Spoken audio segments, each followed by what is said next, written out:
Welcome back to United Insider TV for a massive transfer exclusive. The month of January is not just about survival, it is about strategic commitment.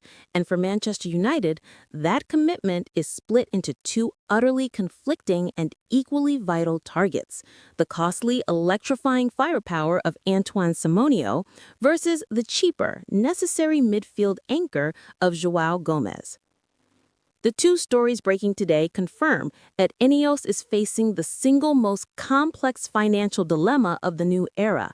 They must decide, do they spend big to upgrade the attack to potentially secure the best front five in the league, or do they prioritize the gaping hole in the midfield with the shrewd but unheralded signing? Antoine Semenyo, having scored 6 goals this season, is quickly becoming one of the most sought-after Premier League players for 2026. He's available for a £65 million release clause in January, a huge lump sum that would transform the attack. Simultaneously, the club is circling back to Wolves midfielder João Gomes, a Premier League proven asset valued at a comparatively cheap £44 million. He's the plan B, the compromise signing, but one who might be exactly what the midfield needs. This is the ultimate test of INEOS's resolve. Can they afford both? If not, which fire do they put out first? Today, we analyze the incredible value of both targets and why making the wrong choice now could define the next 2 seasons at Old Trafford. Let's start with the player who offers undeniable electric talent, Antoine Semenyo. The Bournemouth forward is quickly becoming one of the best players in the Premier League. 6 goals this season is a serious return, and it has naturally drawn Manchester United into the conversation. United is unsurprisingly very interested in adding Semenyo to an already impressive front line. The official interest is deep-rooted. United in Focus understands via Graham Bailey that a deal in January is actively considered. Manchester United has been chasing Antoine Semenyo since the summer. They have maintained that interest since. The club was fully aware of his release clause when he signed his new deal, knowing about its validity for January and beyond. The key to this deal is that £65 million release clause, which is active now. This is a staggering amount for a single player mid-season, but it presents a unique opportunity and a unique problem. The problem is the payment structure. £65 million in one hit is a big ask for any club. INEOS is focused on disciplined spending and avoiding massive lump sum payments that restrict other necessary transfers.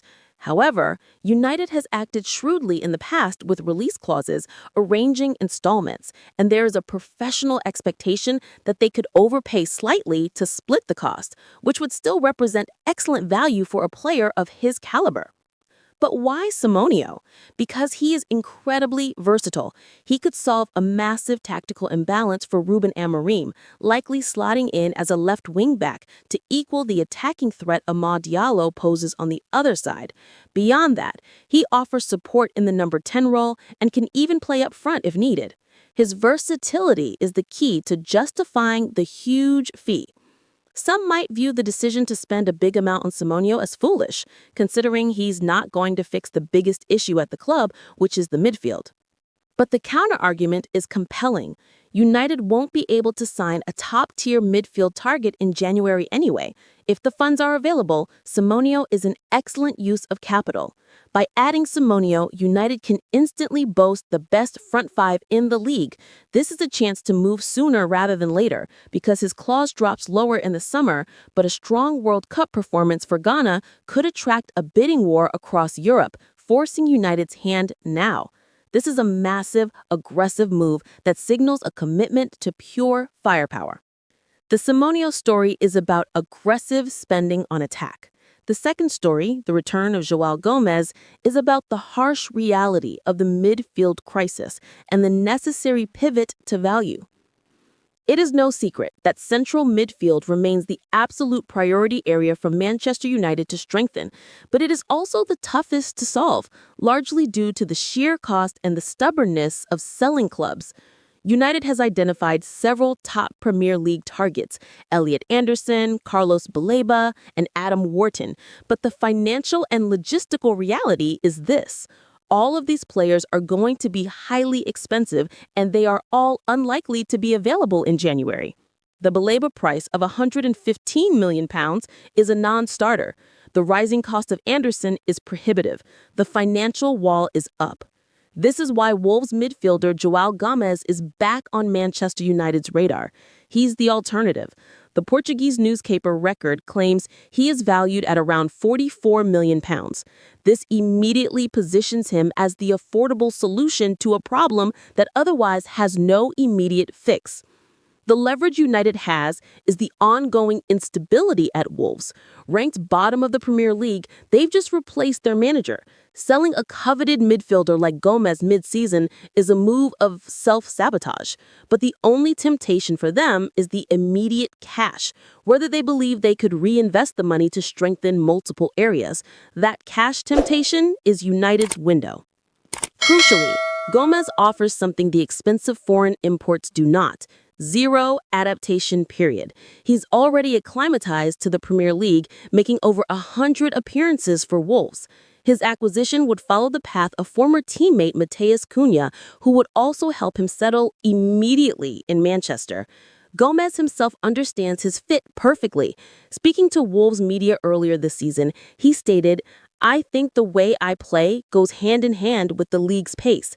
The matches are more physical. There's more fight over the ball, so I would say so. I think I was born to play here." The outdated view of Brazilian players being too lightweight for the English game is dead, demonstrated by Manchester United midfielder Casemiro. Gomes is more Casemiro than Kleberson, embracing the scrappier side of the game. He could hit the ground running at United, providing the steel and stability the club desperately needs. The statistical analysis further justifies why Gomes is not just a cheap option, but a genuinely shrewd piece of business for INEOS. This season, his performances compare incredibly credibly against the more expensively touted alternative, Carlos Baleba. Gomes has created more chances and made more than twice as many tackles as the Brighton midfielder. This is the definitive argument for Gomes. He is not just the cheaper alternative, he is currently delivering higher defensive and creative output than the £115 million priority target. The Gomes move is an underrated success story waiting to happen for INEOS. He's not the biggest name, but he could be a clever signing who could be part of the solution as Manchester United restructures the midfield. His proven adaptation to the physical demands of English football is an enormous advantage over players like Manuel Ugarte, who has struggled since moving from PSG.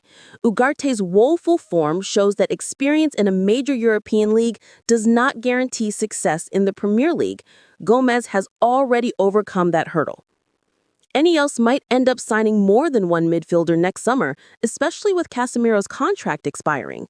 Gomes is not the end of the rebuild, but he's the necessary first step. The shrewd addition that provides stability now, buys time for future marquee signings, and only costs £44 million.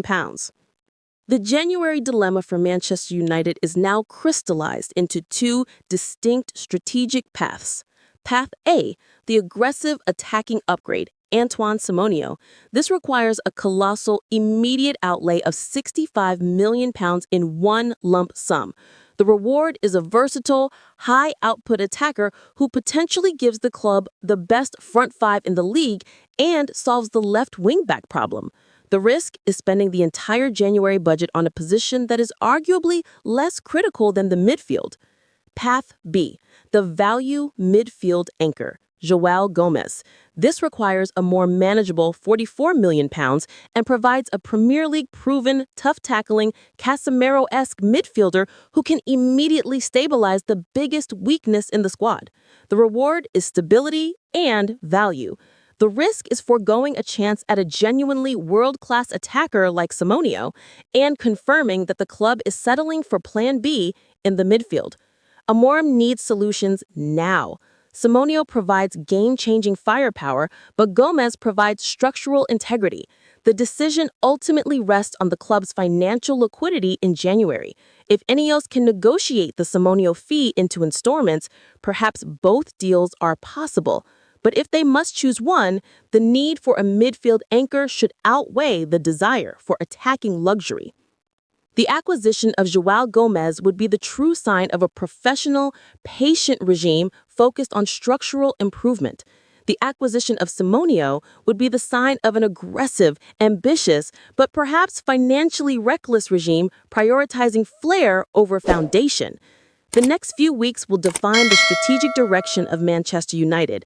The two separate battles, Semenyo for the attack, Gomes for the midfield, are happening simultaneously, and the resolution of these two deals will tell the entire story of INEOS's first January window.